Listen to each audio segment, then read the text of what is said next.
hung be the heavens with black on this foul wintry eve. My beloved Lady Catheter Devane has been slain.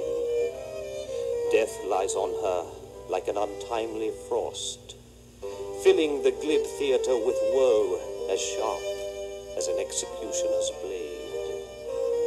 And thus, this 12th night feast has become a wake, but also a gathering of fury. For I do suspect that the murderer is here among us, one of my 8 guests, in guise as respectable personage. Other sins merely speak, but murder shrieks out. And by the end of this evening, it shall shriek out a name.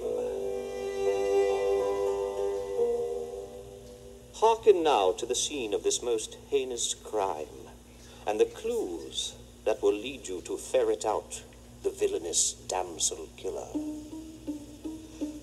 Upon arriving at the theater this evening, I found blood spilled upon the empty stage, and a broadsword wiped clean of blood and smelling of lamp oil. Center stage is an open trap door. Upon peering down into the trap door, I saw the breastplate and backplate of a suit of armor below the stage. I followed a path of blood from the stage to the backstage area, where Lady Catheter's body had been dragged. And there I found her, my love, lying flat on her back with a sandbag upon her face. From the sandbag trails a long piece of rope, the end frayed. Her body bears multiple stab wounds consistent with the broadsword, but that is not the worst of it.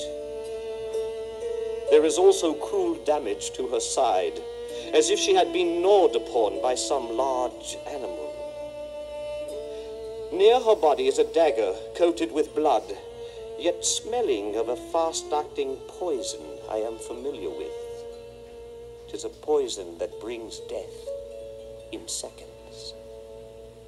There is also an iron mace and a chastity belt nearby, as well as a frayed rope still attached to a piece of the scenery. Outside the theater, I found 5 sets of footprints, 2 leaving the front entrance, crossing to a nearby stable, 1 exiting the back door of the theater, 1 set of footprints walking away from the theater, but near no door, and a final set of footprints leading toward the residence of Costello the Abbot. There was also talk of a man with the head of an ass leaving the vicinity, but who knows if such a fanciful beast could exist?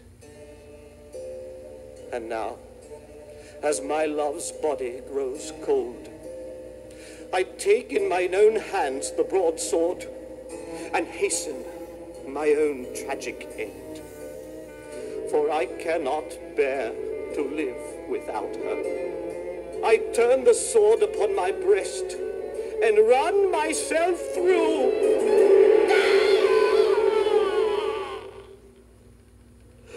Oh, pain of blade doth split my spleen, and mingleth my blood with hers upon the ground. Thus broadsword hath slain both broad and bard. But I shall hold death awhile at arm's end, and with my dying words I shall order all doors sealed from without until the murderer is found. Now let the mountains mourn and the heavens rain icy tears, for the lovely Lady Catheter has been torn from her mortal coil, and the sucker who did it is gonna